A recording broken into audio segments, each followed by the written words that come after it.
Graça e paz abençoados. Um excelente dia a cada um de vocês. É o que o irmão Paulo deseja a cada um de vocês. Nós, o canal Luzes da Graça, viemos aqui falar sobre um assunto que vai esclarecer muito o seu entendimento acerca das forças espirituais, da existência ou não de um ser. Então, nós vamos estar fazendo uma introdução aqui nessa parte, tá? E vai ser uma série, vai ser um pouco extensiva, mas vai trazer muito entendimento àqueles que querem e àqueles que têm humildade de receber. Se você não concorda, pelo menos consulte na história, consulte na palavra, para ver se realmente o irmão Paulo está certo ou errado. Ao invés de ser precipitado em estar condenando o que você não concorda, como você já recebeu um ensino equivocado, um ensino de outra forma, mas tenha a humildade, se você quer aprender, de buscar verificar, averiguar aquilo que o irmão Paulo vai estar ensinando. O nosso tema é os Amalequitas, o primeiro reino físico de Satanás. Os Amalequitas, o primeiro reino físico do ser Satanás. Então vamos estar aqui ensinando. Esse é o tema, os Amalequitas, o primeiro reino físico do ser Satanás. Abençoados, nós, o canal Luzes da Graça, viemos aqui mostrar para vocês o quanto nossos irmãos ensinadores em graça têm ensinado com equívoco de palavras e de entendimento. Viemos aqui provar que muitos têm estado equivocados durante todo esse tempo, onde muitos deles, apesar de confrontar os ensinos do sistema religioso, têm se feito igual a eles em muitas coisas.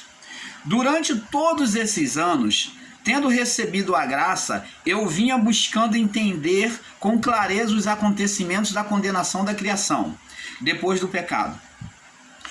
Louvado seja o nosso Pai Criador que me trouxe o entendimento perfeito da palavra, onde pude entender que, apesar de muitos ensinadores negarem a existência do ser espiritual, Satanás, nós viemos aqui mostrar a vocês, agora com muito mais clareza, a origem, suas manifestações e o seu reinado. Adão. Então, agora, amados, nós vamos começar aqui, nessa introdução, a explicar passo a passo para que você tenha o entendimento perfeito. Não vamos estar tratando trechos isolados, não. Vamos estar explicando passo a passo. Você não vai entender, você não vai aceitar se você não quiser, mas que o entendimento vai entrar no seu coração, isso com certeza vai.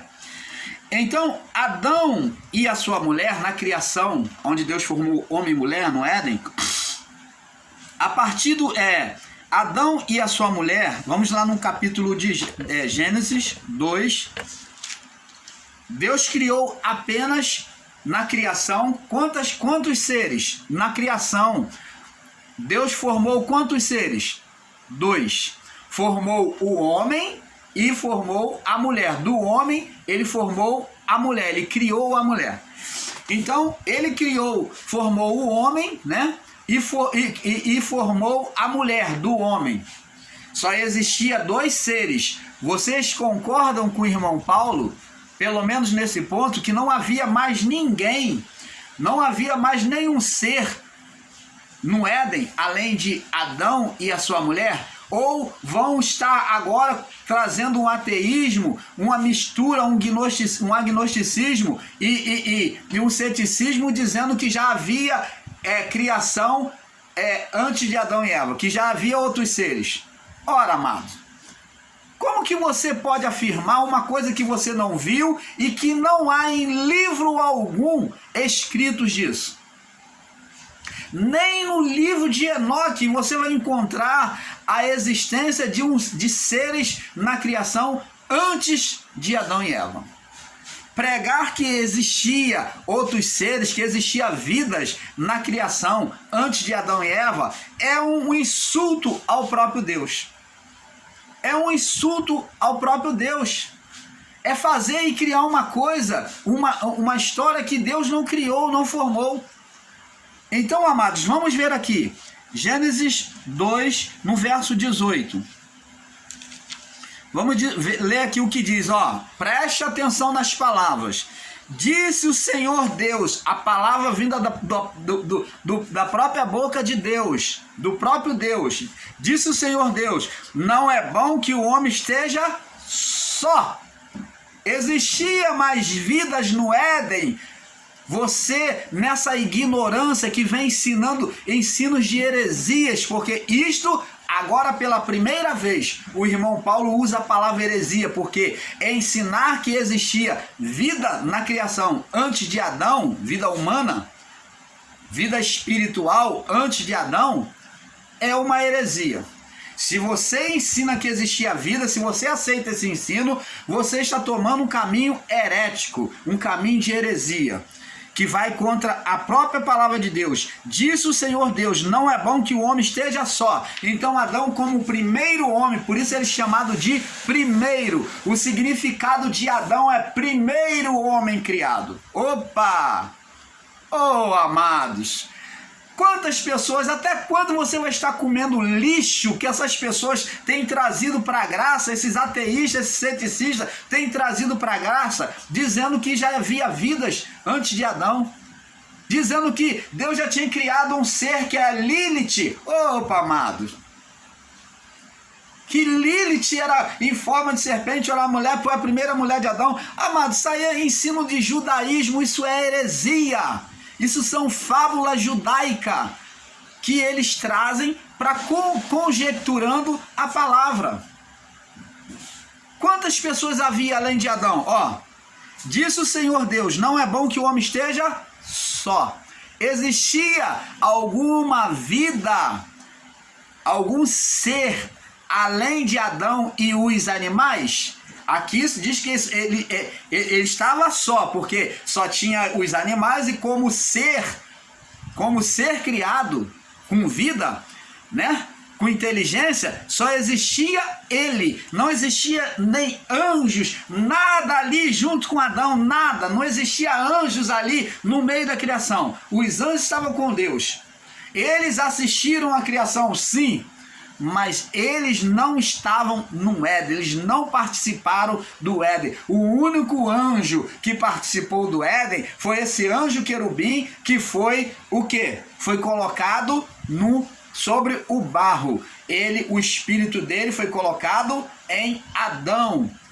Ele se chamou o primeiro homem físico e espiritual, criado por Deus. Amado irmão Paulo, por que você está falando físico e espiritual? Adão veio só do barro. Opa! Me perdoe, amado. Outra heresia que estão ensinando aí, dizendo que Adão só era alma vivente, que não tinha espírito. Oh, amado.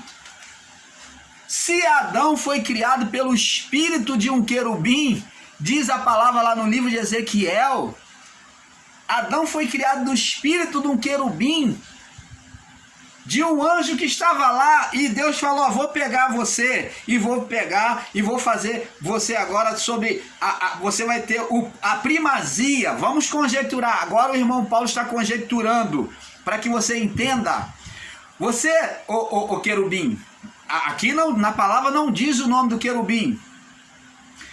Os religiosos dizem que o nome é Lúcifer, mas Lúcifer é a manifestação da luz dele, que ele era o portador da luz. Lúcifer é um nome de manifestação deste anjo, e não o seu nome pessoal, o seu nome angelical. A palavra não descreve em tempo nenhum o nome desse anjo. Mas Lúcifer está dizendo que ele era portador da luz, ele era cheio de luz, a glória de Deus estava sobre ele, a luz de Deus era tremenda sobre ele, do jeito que ele veio dos céus, ele estava aqui posto na terra. aonde tinha um portal, uma conexão de céu e terra. Então, o nome do anjo nunca foi Lúcifer. Lúcifer foi uma manifestação de Deus nele, cheio de luz.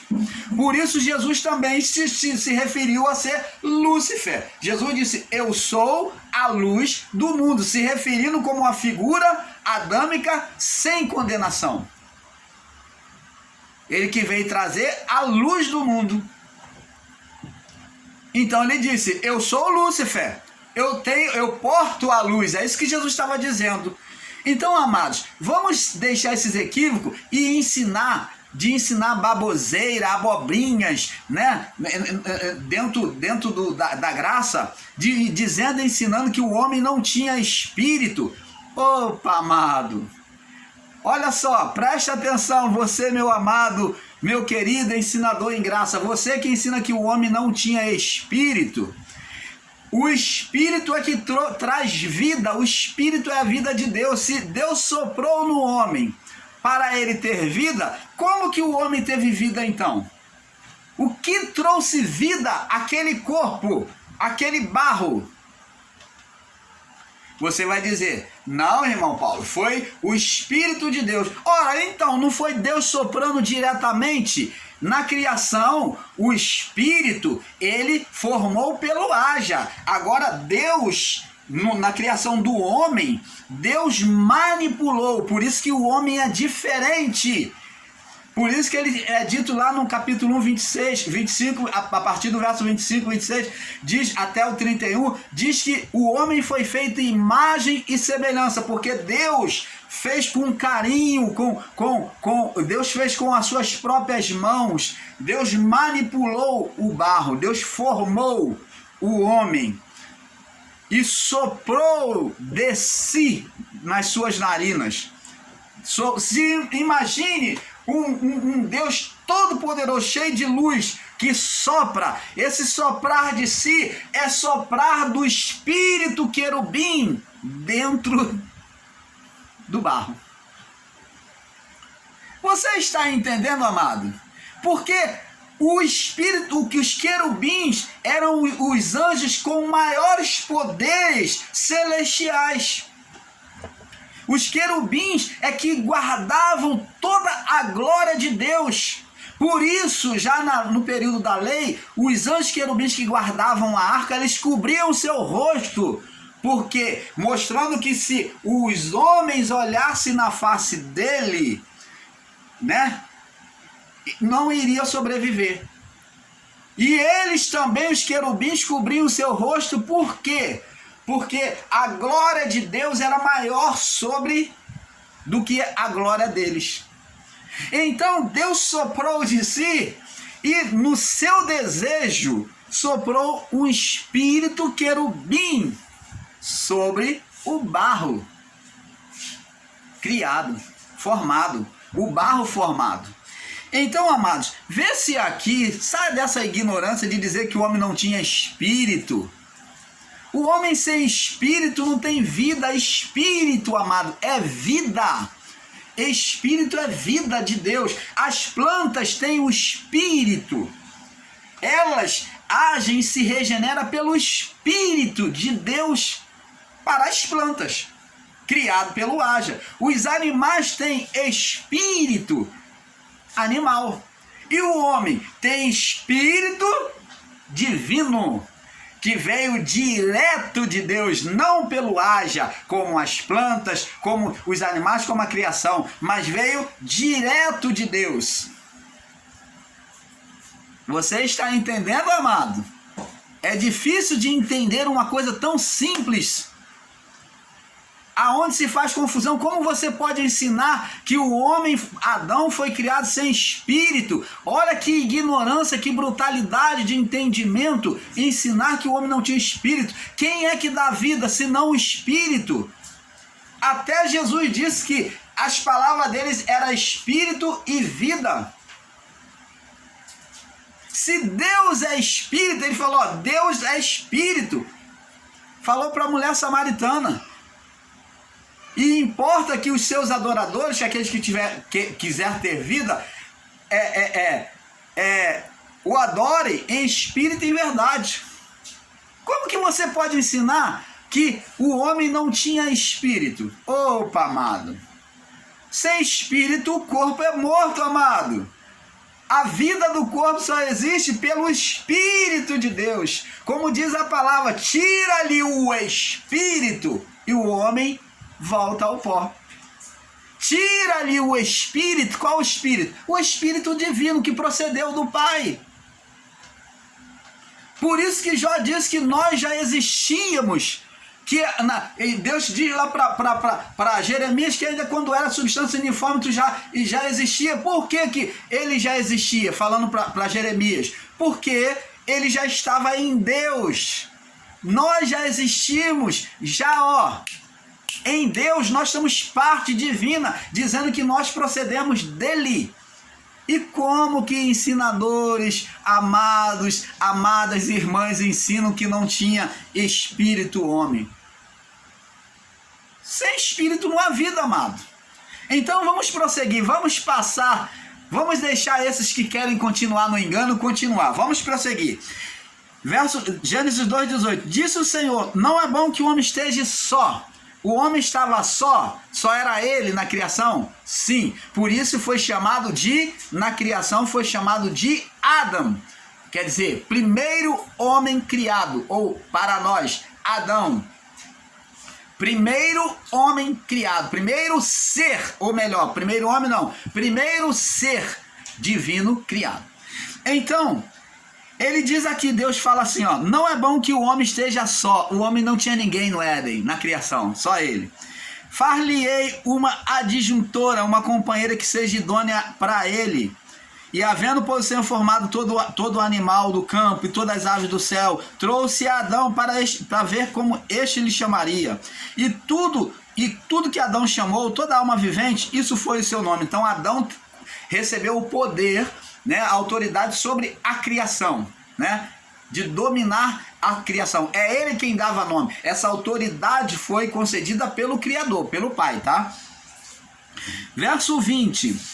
Adão pôs nomes a todo animal, às aves do céu e a todo animal do campo, mas para o homem, ele viu que todos existiam macho e fêmea, mas para o homem está mostrando que ele reparou essa diferença. Só eu que não tenho uma fêmea, uma companheira, mas para o homem não se achava ajudadora, idônea.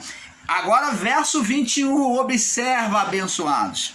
Então o Senhor Deus fez cair um sono pesado sobre Adão, e este adormeceu.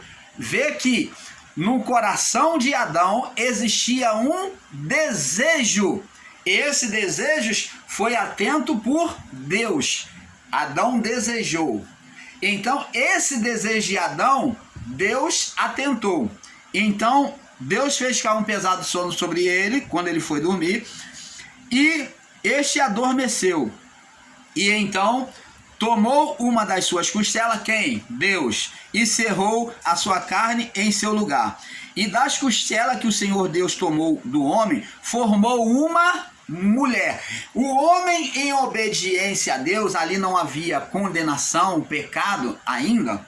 Então o desejo do homem era manifesto por Deus.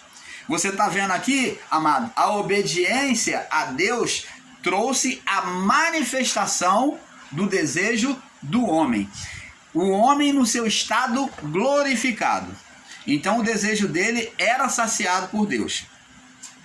Agora então formou Deus a mulher e trouxe Adão. E disse Adão, esta é agora osso dos meus ossos e carne da minha carne. Esta será chamada mulher, porquanto do homem foi formado.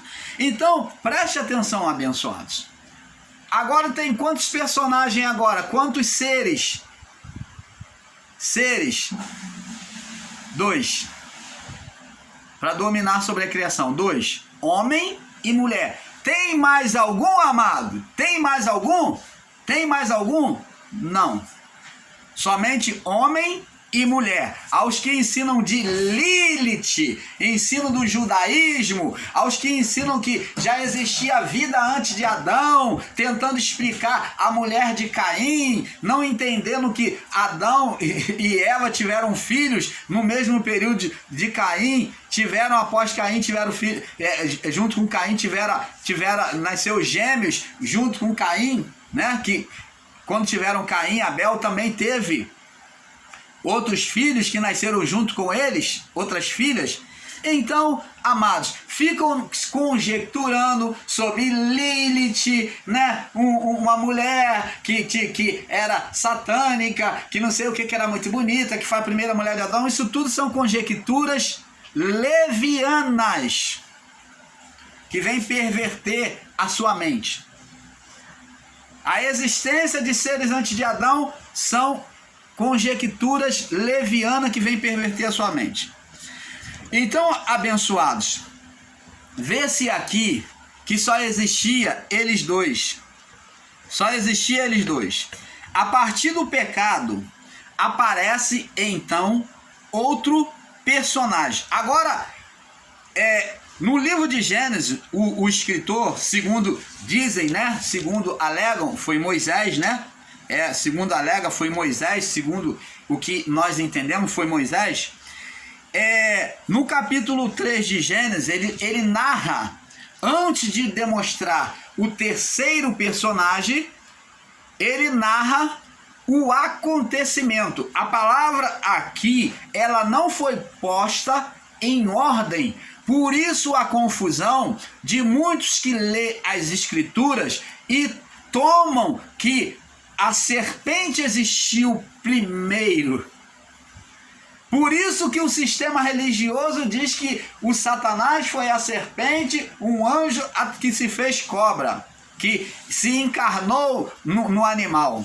Opa, amados, existe até ensinos em graça aí falando que a serpente foi física sim, que foi um ser reptiliano, né, como um lagarto, né, que andava em pé. Oh, que absurdo!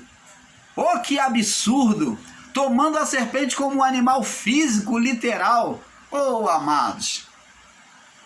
Agora, no capítulo 3, Moisés, pela ordem que foi colocada, né, a ordem está errada, porque deveria se contar aqui o capítulo 3 no verso 14 primeiro.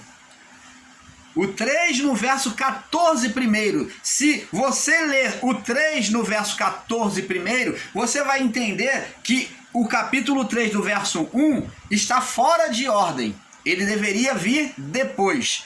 Então, Moisés aqui no livro está narrando primeiro, foi colocado primeiro a existência da serpente. Mas narrando como ela nasceu. Como que nós entenderíamos? Moisés está narrando uma história de como ela surgiu. Mas ela não tinha ainda sido manifesta. Somente no verso 14, somente no verso 8, no verso 7 em diante, é que ela vem ser manifesta, essa serpente. Então preste atenção, vamos ler aqui, olha. Ora, a serpente era mais astuta que todos os animais do campo que Deus tinha feito. Opa!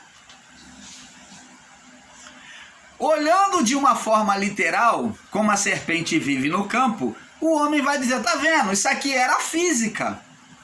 Não, mas se você for lá no livro de Tiago, essa serpente é dito como a língua do homem, como a mente do homem, em oposição a Deus. E nós vamos ver sobre a visão de Tiago, sobre o bispo, né, Tiago, que descreve sobre a visão espiritual de Tiago, sobre as palavras de Tiago, que a serpente, aqui nós vamos entender que Moisés está descrevendo que a serpente nasceu na mente do homem. Logo após, mais a seguir, nós temos o entendimento lá no livro de Êxodo, capítulo 4, do verso 1 ao 6, ao 8, em que descreve, Deus mostra para Moisés Moisés descreve ali que Deus mostrou para ele quem era essa serpente. Ali então mostra-se a serpente manifesta. Ora, a você, ensinador em graça, que diz que a serpente era física, que a serpente era só o pensamento do homem, você que ensina que era o pensamento do homem, você está errando, você está meio certo. Mas a serpente, ela foi a manifestação, ela surgiu com o pensamento de oposição. Ela nasceu, ela foi gerada na mente. É isso que Moisés está mostrando. Êxodo 4, do 2 ao 8. Então, Deus fala para Moisés, que é isso que tem na tua mão, Moisés? Ele diz, uma vara. E Deus mostra que a serpente, que ensinam que foi física, ou que ensina que era o pensamento do homem, ora que a vara estava na mão, era uma vara. A vara não é pensamento. Ô amado, ô ensinador em graça, você que diz que era o pensamento de oposição do homem, a vara não era. A vara era uma vara, não era o pensamento. Deus então, para Moisés entender, disse assim, o que tem na tua mão? Ele disse, uma vara, lança na terra, despreza ela. Então Moisés, quando ela caiu no pó, a vara significa, tem expressão na palavra de Deus, na manifestação de Deus sobre agora o pó, sobre o pó, sobre a natureza humana. E agora, nós podemos dizer que a serpente, ela se transformou em serpente, ao cair, entrar em contato no pó. A palavra desprezada sobre o pó. A palavra desprezada sobre o pó.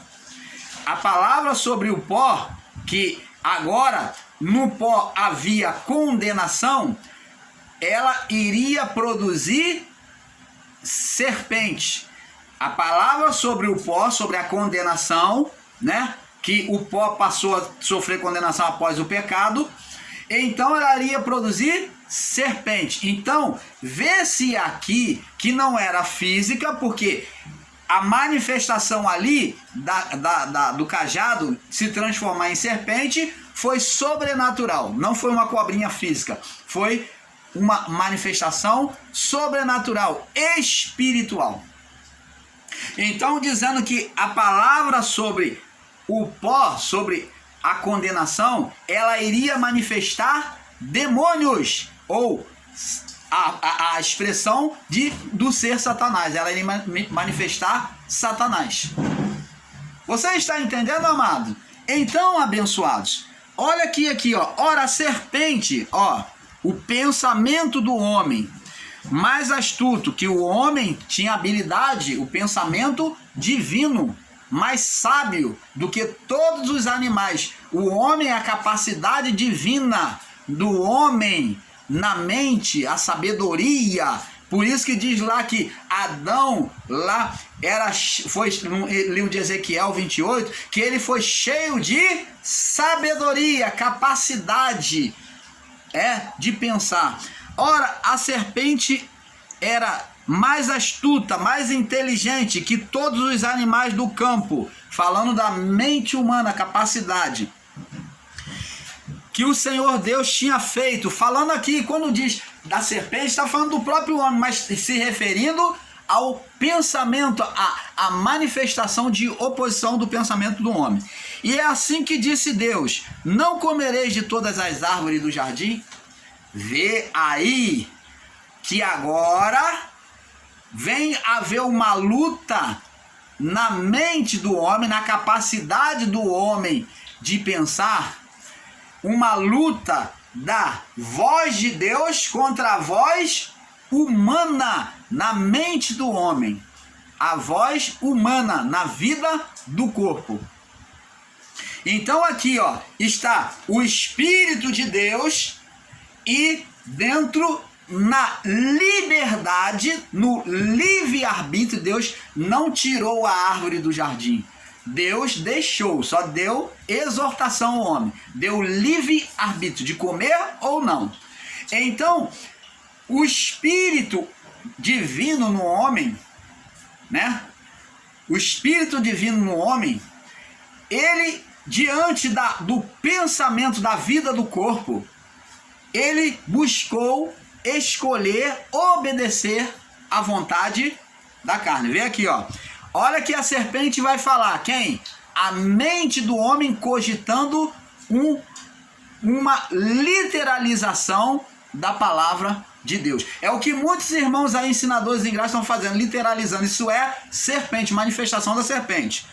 Ó, é assim que disse Deus: não comereis de toda a árvore do jardim? Deus não falou isso. Mas olha só que a natureza interior espiritual do homem tinha entendimento perfeito do que era a vontade de Deus. Então a mulher diz assim, a serpente falou, é assim que Deus disse: não comereis de toda a árvore do jardim. E a mulher disse, a mulher interior, o espírito, a mulher espiritual de dentro, do fruto das árvores do jardim comeremos, mas da árvore que está no meio do jardim, disse Deus. Ó, ela estava ciente, a natureza interior do homem espiritual estava consciente. Houve aqui uma luta. Lembra que Paulo diz? Porque a carne milita, a vida do corpo milita contra o espírito, e o espírito contra a carne. Então tá vendo, isso mesmo, a mesma coisa aconteceu com Adão e Eva. Por isso que Paulo diz, para que nós vamos entender. Então estava havendo uma luta das duas naturezas do homem, a física, da vida física, com a vida espiritual. As duas naturezas estavam lutando entre si, como Jacó e Esaú no ventre de Rebeca. Você está entendendo, amado? Disse a serpente à mulher, dos frutos da árvore do jardim, disse a mulher à serpente, dos frutos, me perdoe, do fruto das árvores do jardim comeremos, mas do fruto da árvore que está no meio do jardim, disse Deus, não comereis dele e nem tocareis, para que não morrais. Vê como é que a natureza interior, a natureza do espírito, tinha consciência da vontade de Deus? Então a serpente disse à mulher, a natureza, a vida do corpo, a vida da alma, né? Disse, a natureza da carne, disse, certamente não morrereis. Está dizendo aqui, a natureza do corpo, a vida do corpo, a vida da carne, estava chamando Deus de mentiroso, pondo dúvida na palavra do Criador. Porque Deus sabe que no dia que dele comer, se abrirão os vossos olhos, e sereis semelhante a Deus, sabendo o bem e o mal. Então agora a serpente, que é a natureza da carne, vem instigar o homem a conhecer novas coisas.